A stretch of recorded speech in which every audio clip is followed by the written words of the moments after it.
உலகத்தில் அல்லாஹ்வினால் எல்லா பாவங்களும் மன்னிக்கப்படுகிறது. ஒரு சொட்டு கண்ணீர் போதும் உலமாற அவன் நினைத்து அல்லாஹ்வை பிரார்த்தனை செய்து தன்னுடைய பாவத்திற்கு பச்சாதாபப்பட்டு கவலைப்பட்டு இனிமேல் பாவங்கள் செய்ய மாட்டேன் என்ற அந்த உறுதிமொழியை நெஞ்சத்தில் நிறுத்தி கண்ணீர் வடித்தால் அவன் எப்பேற்பட்ட பாவியாக இருந்தாலும் அல்லாஹ் மன்னிக்கக்கூடியவன். ஆனால் இறைவனால் கொஞ்சம் கூட ஏற்றுக்கொள்ள முடியாத, சகித்து கொள்ள முடியாத, எந்த கண்ணீர் வடித்தாலும் சரி அவனை கிஞ்சிற்றும் பார்க்க விடாத ஒரு பாவம் என்று ஒன்று இருக்கிறது என்றால் அந்த பாவம் அநீதம் என்று சொல்லக்கூடிய பாவம். ஊர்ந்து செல்லக்கூடிய எறும்புக்கோ பறந்து செல்லக்கூடிய பறவைக்கோ மனிதனாக இருக்கின்ற பெரிய ஜீவனுக்கோ யார் எந்த வகையில் அநீதத்தை செலுத்தினாலும் அந்த உயிர்கள் மன்னிக்காத வரை அல்லாஹ் ரப்புல் ஆலமீன் மன்னிக்க போவது கிடையாது. பெரிய ஆபிதாக, பெரிய சாலிஹாக என்று உலகத்தில் பல பட்டங்கள் பதவிகள் பெற்றிருந்தாலும் அநீதம் இழைக்கப்பட்ட அந்த வஸ்து இவனை மன்னிக்காத வரை அல்லாஹ் மன்னிக்க போவதே கிடையாது. உலகத்தில் அநீதத்தின் பிறப்பிடமோ என்று சந்தேகிக்கின்ற அளவுக்கு ஒரு நாடு பித்து பிடித்து அலைகிறது. மனிதத்தின் இரத்த வாடையில் சுவாசத்தை பெறுகிறது. மனிதனுடைய இரத்த வாடையில் தான் அவர்களுடைய ஆசுவாசமே இருக்கிறது என்று சந்தேகிக்கக்கூடிய அளவுக்கு இஸ்ரேல் இழிவான ஒரு நாடாக இருந்து கொண்டிருக்கிறது. சகோதரர்களே, தொடர்ந்த தாக்குதல்கள், சமாதானத்திற்கு வந்த பிறகும் கூட தாக்குதல்கள், விட்டொழியுங்கள் போர் போதும் என்று பல நாடுகள் கோரிக்கை விடுத்த பின்பும் தாக்குதல்கள். அப்போ அவர்கள் மனித பிறவியா மிருக பிறவியா என்று சந்தேகிக்க தூண்டுகிறது. ஏனென்றால் சில பேர் மனநிலை பாதிக்கப்பட்ட சில சைக்கோக்கள் கொலை செய்வதை பார்க்கும் போது அவன் ஆனந்தம் பெறுகிறான். ஒரு உயிர் சாகும் போது அதை பார்க்கும் போது ஆனந்தம் பெறுகிறான். இன்னைக்கு ஒருத்தர் மருத்துவர் சொல்றாரு, சைக்கோக்கள் பலவிதம். அந்த சைக்கோக்கள்ல உச்சக்கட்ட சைக்கோ யாருன்னு சொல்லி பார்த்தீங்கன்னு சொன்னா, மனித உயிர் கஷ்டப்படுவதை பார்க்கும்போது அவனுக்கு திருப்தி ஏற்படுமா. அது எல்லாத்துக்கும் உள்ளதுதான், வேடிக்கை பார்க்கறது அப்படின்றது எல்லாத்துக்கும் உள்ளதுதான். ஆனா இந்த சைக்கோக்கள் எப்படிப்பட்டவர்கள்னு சொன்னா, மனித உயிர்கள் கஷ்டப்படுவதை பார்க்கக்கூடிய அந்த ஆனந்தம் கிடைக்கணும் அப்படின்றதுக்காக அவர்களாகவே கஷ்டத்தை கொடுக்கக்கூடிய ஒரு நிலைக்கு கூட அவர்கள் செல்வார்கள், அந்த காரியத்தை கூட அவர்கள் செய்வார்கள் என்று அவர் சொல்கிறார். அந்த ஒரு மனோநிலைக்கு தக்கவாறு உயிர் போகக்கூடிய போராட்டத்தில் இருக்கக்கூடிய ஒரு உயிர் எப்போது போகும், அந்த பிணத்தை சாப்பிடலாம் என்று பிணந்தினி கழுகு உட்கார்ந்து காவ காக்கிறது போல இந்த கழுகுகள் மனித உயிர்கள் செத்து போவதை பார்த்து பார்த்து ரசித்துக் கொண்டிருக்கின்றன. அல்லாஹ்வின் பெருமக்களே, இவர்களுக்கு அல்லாஹ் ரப்புல் ஆலமீன் அழிவை தருவானாக என்ற துஆவோடு ஆரம்பம் செய்கிறேன். அன்பிற்குரியவர்களே, இத்தகில்லாஹ ஃபீ தஅவத்தல் மظ்லூம், அல்லாஹ்வை நீங்கள் அஞ்சு கொள்ள வேண்டும். யாருடைய விஷயத்தில்? மظ்லூம், ஜுல்ம் செய்யப்பட்டவன் இருக்கிறான் அல்லவா, அநீதம் செய்யப்பட்டவன் இருக்கிறான் அல்லவா, அந்த அநீதம் செய்யப்பட்டவனுடைய அந்த துஆவுடைய விஷயத்தில் அல்லாஹ்வை பயந்து கொள். ஏன்னா அந்த அநீதம் செய்யப்பட்டவனுடைய துஆவுக்கு எந்த தடையும் கிடையாது, எந்த தங்கும் கிடையாது, ஒரு ஸ்டாப்பும் கிடையாது. உடனே அல்லாஹ்வை சென்றடைந்து விடும் என்று சொன்னார்கள் பெருமானார் ஸல்லல்லாஹு அலைஹி வஸல்லம். அது மாதிரி பலஸ்தீனிய அநீதம் இழைக்கப்பட்ட மக்கள், ஒட்டுமொத்த மக்களின் ஆன்மாக்கள் இந்த இஸ்ரேலை மன்னிக்காது. இந்த போருக்கு காரணமான ஒவ்வொரு ஷைத்தானையும் அல்லாஹு தஆலா இந்த உலகத்தில் வஞ்சம் தீர்க்காமல் விடமாட்டான். இது சத்தியம், இது சத்தியம். நாம் இருக்கிறோமோ நாம் போகிறோமோ, இந்த இஸ்ரேல் இவ்வளவு காலங்கள் தொடர்ந்த இந்த அநீதத்திற்கு நிச்சயமாக காலம் பதில் சொல்லும் என்று சொல்வார்கள் அல்லவா. காலம் பதில் சொல்லும் என்பது மாற்றார்களுடைய மொழி, நம்முடைய மொழி இறைவன் பதில் சொல்வார் இன்ஷா அல்லாஹ். விடமாட்டான் ரப்புல் ஆலமீன். கொஞ்சம் கொஞ்சமாக அந்த நாடு அழிந்து கொண்டிருக்கக்கூடிய அந்த செய்தி எல்லாம் வருகிறது. எந்த காலத்திலும் அல்லாஹ் தஆலா விடமாட்டான். ஏனென்றால் பெருமானார் ஸல்லல்லாஹு அலைஹி வஸல்லம் என்ற இஸ்லாமிய கட்டமைப்பாளர் அநீதத்தை விரும்ப கிடையாது. உங்களுக்கு தெரிந்த செய்தி தான், இருந்தாலும் ஞாபகம் ஊட்டுகிறேன். ஒரு பயணம் நிமித்தமாக ஒரு கூட்டம் ஒன்று செல்கிறது. அந்த பயணத்தில் ஒருவர், விபத்துக்கள் ஏற்படக்கூடாது, அல்லாஹ் பாதுகாக்க வேண்டும். இப்போது நடந்த அகமதாபாத் விபத்து, அதனுடைய திகில் இன்னும் நெஞ்சத்தில் இருந்து மறையவில்லை.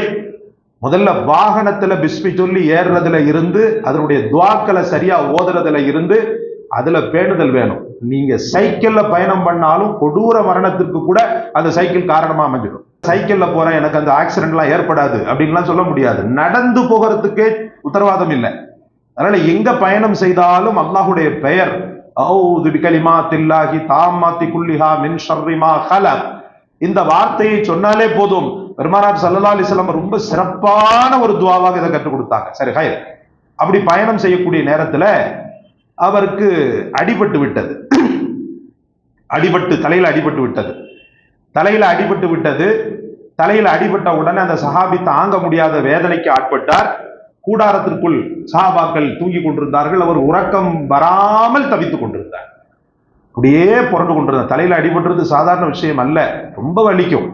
அப்படியே புரண்டு கொண்டிருந்தாங்க இந்த சஹாபி பாவம். கடைசியில அவர்களுக்கு ஜனாபத்தாக ஆகிவிட்டது. உடம்பு சூடாகி ஜனாபத், அதாவது குளிப்பு கடமையாக ஆகிவிட்டது. குளிப்பு கடமையான உடனே அவங்க என்ன பண்றாங்கன்னு சொன்னா, சஹாபாக்கள்கிட்ட கேட்கிறாங்க, நான் என்ன பண்றதுன்னு தெரியலையப்பா, தலையில அடிபட்டு இருக்குது, எனக்கு இப்படி ஜனாபத் ஆகி போச்சு, நான் தொழுகணுமே, நான் என்ன பண்றதுன்னு சொல்லி வேதனையோடு கூறு கேட்கிறார். அப்போ மற்றவங்க சட்ட மேதைகள் போல ரசூலுல்லாஹி ஸல்லல்லாஹு அலைஹி வஸல்லம் என்ற ஒரு அற்புதமான சட்ட மேதை இருக்கின்ற அந்த காலத்துல இவங்களாவே என்ன பண்றாங்க, ஐயோ அவ்வளவுதான், நீ குளிச்சுதான் ஆகணும், முழுக்காலி, நீ ஜனாபத் ஆயிட்ட, நீ குளிச்சுதான் ஆகணும், குளிக்காம எப்படி நீ தொழுவ அப்படின்னு சொல்லி இவங்களாக ஒரு சட்டத்தை சொல்ல, அந்த சஹாபியும் பாவம் என்ன பண்றாங்கண்டா, அல்லாஹ்வை பயந்து, நான் முழுக்காலி, நான் எப்படி பள்ளிக்குள்ள போக முடியும், தொழ முடியும், நான் குளிச்சிடுறேன்னு சொல்லி அந்த காயம் இருக்கவே தலையில தண்ணியை ஊத்தி ஊத்தி நல்லா அலசி குளிச்சுட்டார்.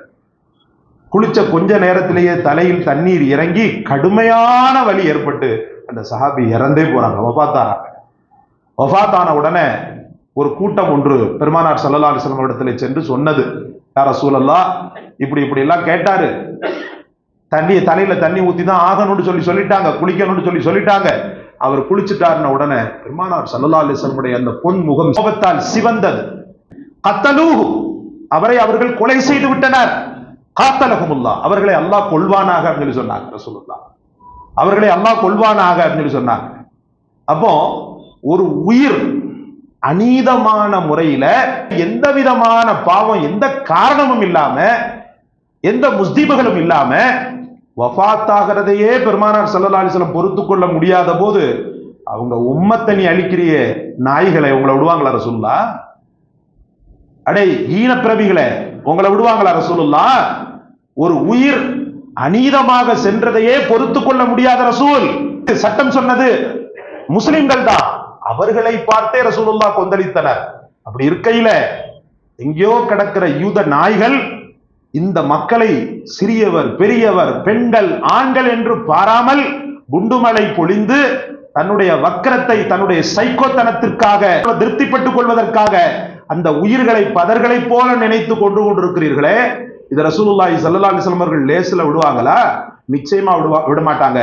இத்தகில்லாஹ ஃபீ தஅவத்தில் மதுலூம், தாவத்தில் மதுலூமை பயந்து கொள்ளுங்கள். நீதம் இழைக்கப்பட்டவன் எதை கேட்டாலும் அல்லாஹ் தந்து விடுகிறார். அவன் என்ன சாபம் விட்டாலும் அல்லாஹ் ஏற்றுக்கொள்கிறான். அதுல எந்த இதுவும் கிடையாது. அதனால சொல்லுவோம், உயிரோட வாழக்கூடிய காலகட்டத்துல யார்கிட்ட எப்படி பேசணும்ன்ற அந்த கண்ணியம் தெரியணும். சும்மா சாதாரணமாக எல்லாம் கடந்து போகக்கூடிய மார்க்கம் அல்ல இது. ஒவ்வொன்றையும் விசேஷமான கண் கொண்டு பார்க்கக்கூடிய மார்க்கம், கண்ணும் கருத்துமாக பார்க்கக்கூடிய மார்க்கம். யாருக்கு யார் என்ன பேசுகிறார் என்பதை அல்லாஹ் கவனித்துக் கொண்டிருக்கிறான். ஒரு ரகீப், அவன் கண்காணிப்பாளன் என்று சொல்கிறான் அல்லாஹ் ரப்பல் ஆலமீன்.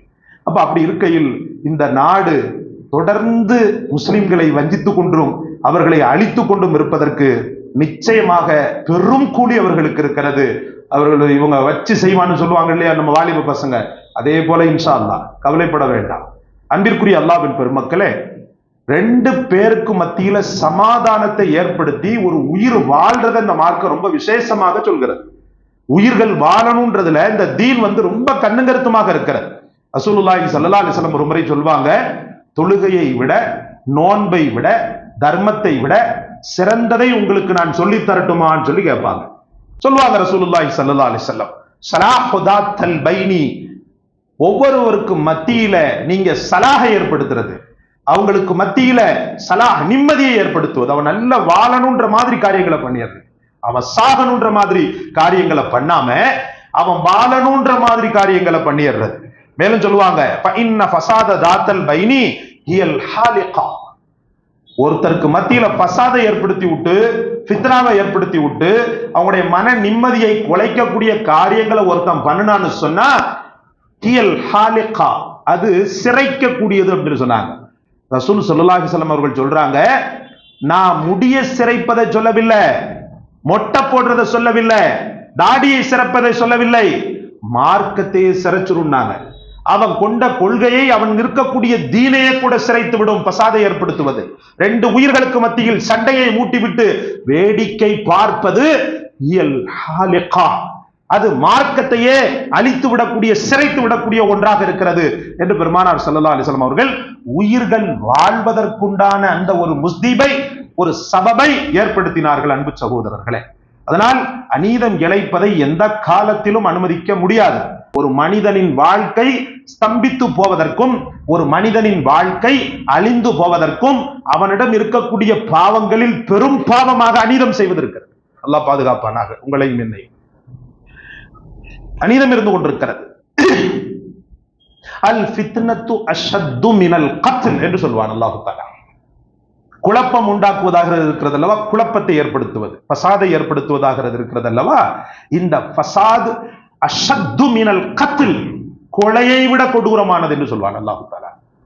கொலையை விட கொடூரமானது. ஏனென்றால் ரெண்டு பேருக்கு மத்தியில் பிணக்கை ஏற்படுத்துவதற்காக, சண்டையை மூட்டி விடுவதற்காக ஒருவன் போராடி கொண்டிருக்கிறான் என்று சொன்னால் அவன் கொலை செய்வதை விட மேலான ஒரு பெரும்பாவத்தை செய்து கொண்டிருக்கிறான். அல்லாஹ் பாதுகாப்பானாக. வாழக்கூடிய காலகட்டத்தில் மௌனியா வாழ்ந்துட்டு போயிடணும். பசாது பிடித்த பேச்சுக்கள், ஃபித்னாவுடைய பேச்சுக்கள் அழிவையும் நாசத்தையும் ஏற்படுத்தும், அழிவையும் நாசத்தையும் ஏற்படுத்தும். அதனால இருக்கிற காலகட்டத்தில் என் நாவால், என் கரத்தால் எத்தனை பேரை வாழ வைத்தேன் என்ற பட்டியல் தான் இருக்க வேண்டும், எத்தனை பேரை நாசமாக்கினேன் என்ற பட்டியல் இருக்கக்கூடாது. அல்லாஹ் பாதுகாக்க வேண்டும். முஹம்மது ரசூலுல்லாஹி ஸல்லல்லாஹு அலைஹி வஸல்லம் எவ்வளவு உயிர்களை பாதுகாத்தாங்க தெரியுமா? சமாதானத்தை ஏற்படுத்துறதுக்கே ரசூலுல்லாஹி ஸல்லல்லாஹு அலைஹி வஸல்லம் அவர்கள் பிறந்தார்களோ என்று சொல்லக்கூடிய அளவுக்கு ஒவ்வொன்றையுமே, ஒரு சின்ன பிரச்சனை வரும்போது அந்த பிரச்சனையை பேசி தீர்த்துருவாங்க ரசூலுல்லாஹ். கூஃபாவாசிகளுக்கு மத்தியில ஒரு பிரச்சனை ஒன்று ஏற்பட்டது. மாறி மாறி கல்லை வச்சு அடிச்சுக்கிட்டானுங்க. மாறி மாதிரி கல்லை வச்சு மாறி மாறி கல்லை எரிந்த போல ஆயுதம் அதுதானே. கல்லை வைத்து அடித்து என்ன செய்தார்கள், காயப்படுத்திக் கொண்டார்கள். இந்த பிரச்சனை பெருமானார் ஸல்லல்லாஹு அலைஹி வஸல்லம் அவர்கள் இடத்துல சொல்லப்பட்ட உடனே வரிந்து கட்டி கொண்டு அந்த இடத்துல இருந்து வேகமா போறாங்க. அவங்க எந்த இடத்துல உட்கார்ந்துகிட்டு இருந்தாங்களோ அந்த இடத்துல இருந்து வேகமாக அந்த பிரச்சனை நடக்கக்கூடிய இடத்திற்கு போகும்போது ஒரு வார்த்தை ஒன்னையும் சொல்றாங்க, நுஸ்லிஹு பைனஹும், அவர்களுக்கு மத்தியில சலாஹத்தை நாம் ஏற்படுத்துவோம், அவர்களுக்கு மத்தியில ஒற்றுமையை நாம் ஏற்படுத்துவோம், பிரிவினையை விட்டு அவர்களை தடுப்போம் என்று பெருமானார் ஸல்லல்லாஹு அலைஹி வஸல்லம் சூளுரைத்துக் கொண்டே அந்த இடத்தை விட்டு சஹாபாக்களோடு பயணம் செய்தார்கள் என்பது வரலாறு. உலக பிரசித்தி பெற்ற ஹதீஸ். புகாரி போன்ற சிஹாவு சித்தா என்ற அற்புதமான கிரந்தங்களில் கூட வருகிறது இந்த ஹதீஸ். காபத்துல்லாவுக்கு ஆரம்ப நேரத்தில் ஒரு மராமத்து ஒன்று நடந்தது. ஆரம்ப நேரத்தில் காபத்துல்லா ஷரீஃபுக்கு ஒரு மராமத்து ஒன்று நடந்தது. அந்த மராமத்துடைய பிரச்சனையில இந்த ஹஜருல் அஸ்வத் கல் இருக்குது இல்லையா, அந்த ஹஜருல் அஸ்வத் கல்லை அந்த இடத்துல பதிக்கணும். எந்த இடத்துல இருந்து எடுத்து மராமத்து பண்ணிருக்கிறாங்களோ திரும்பவும் அந்த கல்லை பதிக்கணும்ன்ற ஒரு பிரச்சனை வரும்போது ஒரே சண்டை. நான் தான் பதிப்பேன், நீ தான் பதிப்பேன், என் குடும்பம் தான் பெருசு, பனு தாலிப் தான் பெருசு, பனு முத்தலிப் தான் பெருசு, இல்ல பனு சாலபா தான் பெருசு, அவன் பெருசு, இவன் பெருசு சொல்லி அந்த இடமே ஒரு பெரிய கலைபரமாக ஆனது. நம்ம கூட அந்த சமாதானத்தை படுத்தோமா என்னமாட்டு தெரியல. நம்ம என்ன செய்வோம் தெரியுமா, அப்படி பேசிக்கிட்டு இருப்பதேப்பா அவன் சொல்றது நியாயம் தானப்பா அப்படின்னு சொல்லிடுவோம். சொல்லலாம். அல்லாஹ் அக்பர், எவ்வளவு பெரிய ஞானி, உலகத்தின் சமாதான தூதர் முஸ்தபா ஸல்லல்லாஹு அலைஹி வஸல்லம் என்ன செய்தார்கள் தெரியுமா? நான் ஒன்னு சொல்லட்டுமான்னு கேட்டாங்க. ஆமா, நீ அமீன் தானே சொல்லு, நீ சாதிக் தானே சொல்லு, நீ தானே உண்மையாளர், நீ உண்மைதான்ப்பா சொல்லுவ, பாரு நாங்க தானே பாரம்பரியமா வந்திருக்கிறோம், நாங்க தானே அந்த கல்லை பொருத்தணும். அப்ப ரசூலுல்லாஹி ஸல்லல்லாஹு அலைஹி வஸல்லம் சொன்னாங்க, என் பேச்சை நீங்க கேட்பீங்கல்ல, கேட்கிறோம் சொல்லு.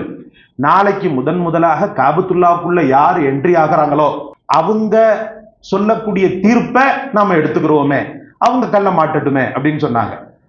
மற்றவர்களுக்கு அது சரி எனப்பட்டது. சரி, நீ சொல்வது சரிதான், காபத்துல்லாவுக்கு யார் வணக்க வழிபாடுக்காக முன்னுரிமையோடு வருகிறார்களோ அவர்கள் சொல்லக்கூடிய விஷயத்தை நம்ம என்ன செய்வோம், அவர்களுடைய தீர்ப்பை நம்ம மதிப்போம் அப்படின்னு மஷோரா செய்யப்பட்டு முடிவு செய்யப்பட்டது. காலையில யார் வருவா, எல்லாரும் தூங்கிட்டு கிடப்பான். பெருமானார் ஸல்லல்லாஹு அலைஹி வஸல்லம் தஹஜ்ஜுதுக்கே வந்துட்டாங்க. யார் வந்தார்னு சொல்லி பார்க்கும்போது முஹம்மது ரசூலுல்லாஹ். நீ தானே வந்திருக்கிற? ஆமா, நான் தானே தொழுகிறதுக்காக நேரத்தோட வந்துட்டேன். சரி, என்ன சொல்ல வருகிறாய்? சொன்னாங்க ரசூலுல்லாஹி ஸல்லல்லாஹு அலைஹி வஸல்லம், நான் சொல்லக்கூடிய விஷயத்தை நீங்க கேட்பீங்களா? தாராளமாக கேட்கிறோம். ஒரு துண்டு எடுத்துட்டு வாங்க. துண்டு எடுத்து கொண்டு வரப்பட்டது. அந்த ஹஜருல் அஸ்வத் கல்ல நடு சென்டர்ல வச்சாங்க, அந்த துண்டு நடு சென்டர்ல வச்சாங்க. வச்சுட்டு எத்தனை கூட்டம் இருக்குதோ, எத்தனை குடும்பம் இருக்கிறதோ அத்தனை பேரையும் வரவழைத்தாங்க. வரவழைத்து எல்லோரும் அந்த துண்டை பிடிங்கன்னாங்க. எல்லோரும் அந்த துண்டை பிடிச்சிட்டு அப்படி ஒருத்தருக்கு ஒருத்தர் பார்த்தாங்க.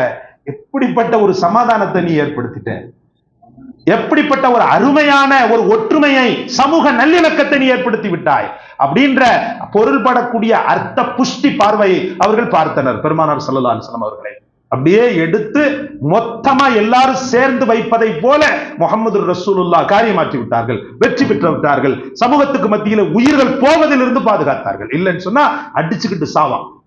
அரபுகளை பொறுத்தவரை வஞ்சத்தை நெஞ்சில் வைத்துக் கொண்டு தொடர்ந்து தாக்குதல் செய்யக்கூடியவன் இந்த இஸ்ரேல் நாய்கள் இருக்கிறான் பாருங்க, இவனை விட அப்ப அதை முழுமையாக முறியடித்தார்கள். பெருமானார் ஸல்லல்லாஹு அலைஹி வஸல்லம் முழுமையாக முறியடித்து இணக்கத்தை ஏற்படுத்தி அந்த நபர்களுக்கு மத்தியிலே பாசத்தையும் நேசத்தையும் தலைத்தோட இலையுட செய்தார்கள் முஹம்மது ரசூலுல்லாஹ். அதனால அன்பிற்குரிய அல்லாஹ்வின் பெருமக்களே, அந்த மார்க்கத்தில் இருக்கக்கூடிய நாம் ஒவ்வொன்றையும் பார்த்து பார்த்து செய்ய வேண்டும். முக்கியமாக குறிப்பாக இப்போது நாம செய்யக்கூடிய துவா, அதிகமான துவா, யா அல்லாஹ் கொடூர மரணத்திலிருந்து பாதுகாத்துடு இறைவான்னு சொல்லி கேளுங்க. நம்மளையும் பாதுகாத்துடு, உலக முஸ்லிம்களையும் நீ பாதுகாத்துடு, எல்லாரையும் பாதுகாத்து. எல்லாராலும் தாங்க முடியாது. இந்த பிளைட்டுடைய மரணத்தை நினைச்சு பாருங்க, எவ்வளவு பயங்கரமா இருக்கும். அந்த பிளைட் விபத்துக்கு ஆளாகக்கூடிய நேரத்துல ஒவ்வொருவருடைய இதயம் எந்த அளவுக்கு துடித்திருக்கும், எவ்வளவு கற்பனைகளோடு போயிருப்பான். நான் பெத்த பிள்ளையை இப்படி வளர்க்கணும், ஆளாக்கணும். ஒரு குடும்பத்தை அப்படி போட்டிருந்தாங்க, பார்க்கவே பாவமாக இருந்தது. நம்ம மக்களே இறந்து போய் இருக்கிறாங்க. ஆனாலும் மாற்று மக்கள்ல அந்த குடும்பத்தை போட்டிருந்தாங்க, எல்லாம் இந்த சின்ன குழந்தைகள். அல்லாஹ் அக்பர், எவ்வளவு கனவுகள், கற்பனைகள், தான் பெற்ற பிள்ளைக்கு இப்படி இப்படி எல்லாம் செய்ய வேண்டும் என்று ஒரு தந்தையின் உள்ளமும் ஒரு தாயின் உள்ளமும் பெரிய அளவுக்கு அபிலாஷை கொண்ட நிலையில் அந்த மக்களுக்கு இப்படி ஒரு கொடூர சம்பவம் நிகழும் போது அந்த மக்களுடைய மனோபாவத்தை அவர்களுடைய இடத்திலிருந்து பார்த்தால் தான் தெரியும் சகோதரர்களே. அதனால் பொதுவாகவே விபத்துக்கள் ஏற்படாமல் இருக்க நமக்கு சில சில சில சில கேடயங்களை அல்லாஹ் தந்திருக்கிறார், பாதுகாப்பை தந்திருக்கிறார், மிகச்சிறந்த ஒரு ப்ரொடக்டை அல்லாஹ் தந்திருக்கிறார். பிஸ்மில்லாஹி தவக்கல்து அலல்லாஹ், வலது காலை முன்வைத்து வாகனத்தில் ஏறுங்கள். அது எந்த வாகனமாக இருந்தாலும் சரி, பிளைட்டாக இருந்தாலும் சரி, ட்ரெயினாக இருந்தாலும் சரி, எந்த வாகனமாக இருந்தாலும் சரி, பிஸ்மில்லாஹி தவக்கல்து அலல்லாஹ். உட்கார்ந்த உடனேயே நீங்கள் சொல்ல வேண்டிய விஷயம், சுப்ஹானல்லதி சஹ்ஹர லனா ஹாதா வமா குன்னா லஹு முக்ரினீன் வ இன்னா இலா ரப்பினா லமுன்கலிபூன். எங்க சொல்லுங்கள், சுப்ஹானல்லதி சஹ்ஹர லனா ஹாதா வமா குன்னா லஹு முக்ரினீன் வ இன்னா இலா ரப்பினா லமுன்கலிபூன். உங்களுடைய மொபைலில் நீங்கள் போட்டாலே வந்துவிடும் பயண துவா என்றது இதுதான், எல்லா பாதுகாப்பையும் தந்துவிடும். ஷஹீதுடைய அந்தஸ்து தான், விபத்துன்றது ஷஹீதுடைய அந்தஸ்து தான். ஆனா அதுக்கு கொடுக்கிற விலை பயங்கரமா இருக்குதே, அந்த வலி பயங்கரமா இருக்குதே. அதனால ஒரு பாதுகாப்பு ரசூல் ஸல்லல்லாஹு அலைஹி வஸல்லம் கற்று தந்தார். அல்லாஹ் நம் அனைவரையும் பாதுகாப்பானாக. எல்லா காலமும் எல்லா நேரமும் திடீர் மரணங்களிலிருந்தும் கொடூர மரணங்களிலிருந்தும் இது போன்ற அநீதக்காரர்களால் கொல்லப்படுவதிலிருந்தும் அல்லாஹ் நம்மையும் நம் மக்களையும் பாதுகாப்பானாக.